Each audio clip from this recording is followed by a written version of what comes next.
They found the first grave by accident. A backhoe blade struck something hollow, not stone, bone. Not old enough to be fossil. Not new enough to be named. No coffin. No marker. No date. Just a shallow pit in East Texas soil, red clay packed tight, like it had never meant to let go. Then they found another. 10 feet away. Same depth. Same position. Hands folded. Skulls turned slightly east. By the end of that week, they had uncovered 32 bodies. Every one of them black. Every one buried the same way. Every one missing the same thing. A date. County records showed no flood. No fire. No massacre. No disease outbreak. Nothing.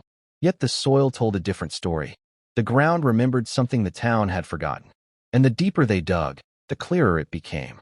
These people had all died on the same night. The town was barely a dot on modern maps. 2 roads crossing. 1 church. A closed schoolhouse sinking into weeds. Locals called it Harrow Bend, though no document ever used that name. Census records between 1840 and 1870 showed something strange. The enslaved population dropped sharply in a single year. Not gradually. Not after emancipation. All at once. White families remained. Land deeds continued. The church never closed. But over one winter, dozens of enslaved men, women, and children simply vanished. No bills of sale. No manumission papers. No burial records. Just absence. Old sermons archived in a nearby county mentioned the Night of Obedience. No explanation. No context. Only a warning. Let no child ask what was done, lest the land open its mouth again. People who grew up there remembered being told never to dig, never to plant deep, never to ask why the cemetery had no black graves. They were taken care of, elders said. Taken where? No one answered that question. Not for 120 years. At the center of Harrow Bend stood a wooden church, whitewashed so many times its boards were soft. Inside, behind the pulpit, investigators found something hidden between the walls. A ledger. Not a Bible. Not a hymnal. A list. Names written in careful ink. Single names only, no surnames. Jacob, Esther, Luce, Samuel. Children's names mixed in with adults. Next to each name was a symbol. A small black circle. 32 circles total. At the bottom of the page, a sentence. Completed before dawn. The burden passed into the soil. The church registry skipped directly from that Sunday to the next, as if nothing had happened. No funerals recorded. No prayers said. Just silence. Local historians tried to explain it away. Clerical shorthand. Lost context. But carbon dating of the ink placed it within hours of the graves. Someone had counted the dead. And someone had stood in that church and decided not to speak their names again. The bones told their own story. No signs of disease. No gunshot wounds. No shackles. But every skull showed the same fracture. A clean break at the base. Not violence. Not struggle. Precision. As if each person had been forced to kneel. Forensic experts noted something else. The mouths were packed with dirt before burial. Not accidental. Not collapse. Intentional. One examiner wrote in his report, "This was not an execution. This was a ritual." That word was quickly removed from the official findings. The county sealed the site. Reburial was ordered. No memorial planned. But someone leaked the photos. And when descendants saw the faces reconstructed from bone, something broke open. Families across Texas recognized features passed down in whispers. A brow. A jawline. A scar described in bedtime warnings. The past had not stayed buried. And Harrow Bend was only the first place the ground would open. After the graves were found, one forgotten record resurfaced. A shipment log, dated 3 months after the night with no date. It listed 12 children, ages 5 to 14, marked as relocated assets. No destinations. No guardians. No follow-up. Just a single line written in a different hand. Too young for the soil. Local lore had always claimed the children were sent north. That they survived. That mercy was shown. But no northern orphanage had records of them. No church baptism logs. No school enrollments. They vanished the same way their parents did. Quietly. Cleanly. Without paperwork. Old residents remembered something else. A wagon leaving Harrow Bend at dawn. Canvas drawn tight. No crying heard. Because the children had been warned the night before. If you speak, the ground will open for you too. 2 miles from the grave site stood a collapsed schoolhouse. White children attended it for decades. But the building was older than the town admitted. When historians pried up the floorboards, they found scratches carved deep into the wood. Tallies, hundreds of them, grouped in sevens. A chalkboard fragment leaned against the wall, buried behind debris. On it, written in uneven letters, "Remember the night, but never say it." Underneath, smaller writing, likely by a child, "They are under us." The school records skipped an entire semester the year the graves were made. Teachers were paid. The building was maintained. But no lessons were taught. No reason given. It was as if the town decided children didn't need education that season. Only silence. In 1891, a religious seminary was built outside Harrow Bend. A place to train ministers. A place of prayer. It sat directly over land purchased cheaply, with no prior owners listed. Students wrote letters home describing strange dreams. Always the same. Standing in a field at night, hearing breathing under their feet, a voice asking them to count.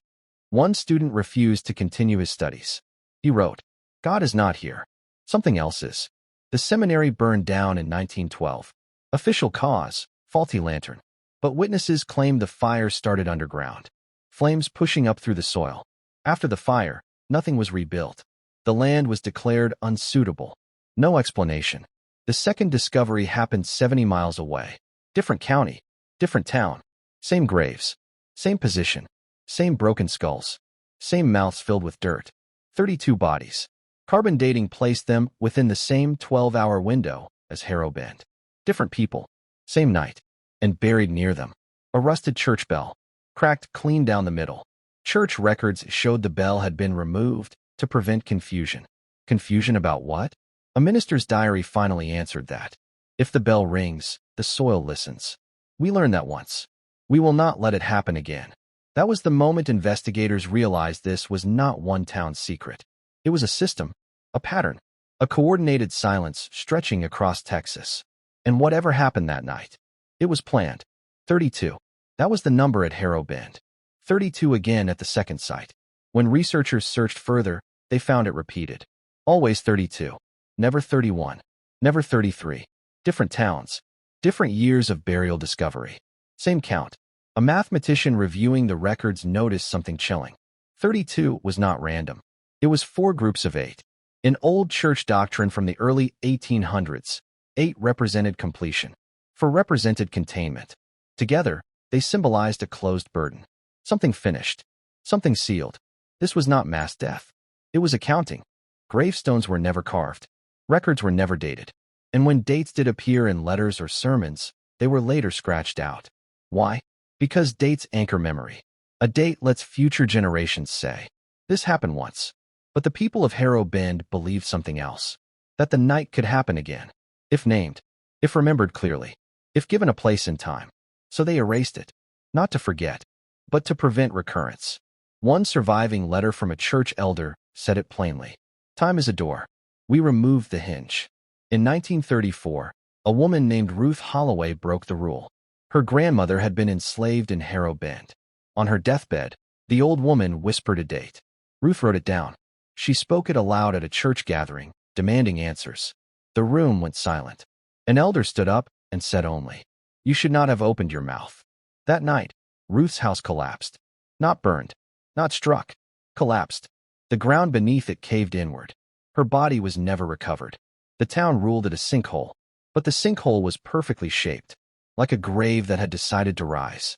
As Texas grew, towns expanded. Roads were laid. Homes built. Stores opened. And beneath them, the sealed dead. Construction crews reported tools vibrating underground.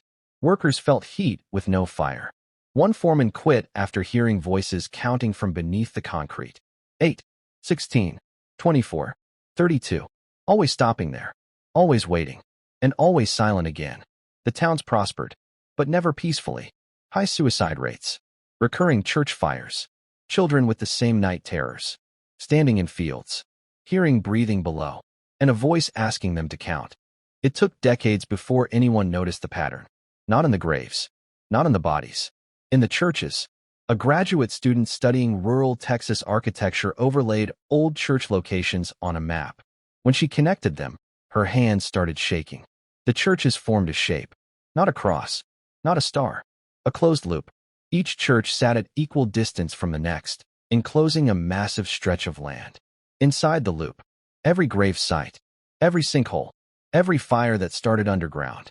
The churches weren't places of worship. They were anchors, built to hold something down. This was the hardest truth to face. The ritual didn't choose enslaved people because they were seen as less human. It chose them because they were seen as unheard, unrecorded, unprotected by law, unmourned by institutions. Their suffering could be hidden without consequence. Church writings from the 1820s described them as voices the land would accept, not because of who they were, but because no one would listen when they were gone. That was the real crime, not just murder, erasure. Long before slavery, the land had another name. Indigenous stories, ignored, untranslated, warned of a place where the earth answered pain. A place where death, if repeated and ordered, could bind something older. The settlers didn't understand the land. They only understood control. So when strange events began, livestock disappearing, voices at night, soil that stayed warm, they did what institutions always do. They organized. They counted. They buried people in perfect numbers and prayed the land would stay quiet. And for a long time, it did. Every system leaves traces. In 1948, a drought exposed a grave that didn't match the others. Only 31 bodies. One missing. Church records showed panic. Emergency meetings. Late-night sermons. A final entry. We failed to complete the count. After that year, the practice stopped. Not because it was wrong, but because it no longer worked. The ground had learned the pattern. And patterns, once learned, can be broken. The missing body was never buried. Not because they escaped, but because they were needed elsewhere. In a sealed church basement uncovered in 1961, workers found a stone slab under the altar. Beneath it, a single skeleton. No dirt in the mouth. No broken skull. The hands were bound. The spine showed signs of long-term restraint. This person had been kept alive. Church notes called them the witness. Someone who heard everything. Someone who remembered. They were not meant to die. They were meant to hold the story so no one else would. After 1950, things changed. Highways cut through old land. Churches closed. Records were digitized. The anchors weakened. And the ground began to speak again. Graves surfaced after storms. Bones rose through cracks in parking lots. Always in groups. Always counted. The land wasn't asking for silence anymore. It was asking for recognition. Descendants who pushed for memorials reported strange experiences. Dreams of counting. Hearing bells underground. Feeling washed while standing on bare earth. But something else happened too. The nightmare stopped, for the first time in generations. Children stopped dreaming of fields at night. The land cooled. The voices faded. Not because they were buried again, but because they were finally named. To this day, no official marker lists the date. Not because it's unknown, but because giving it a date would suggest it ended. And some wounds don't end. They wait. The soil of Texas still holds memory. Not evil. Not curses. Just pain that was organized, hidden, and denied. And when the ground opens, it is not seeking revenge. It is asking to be heard.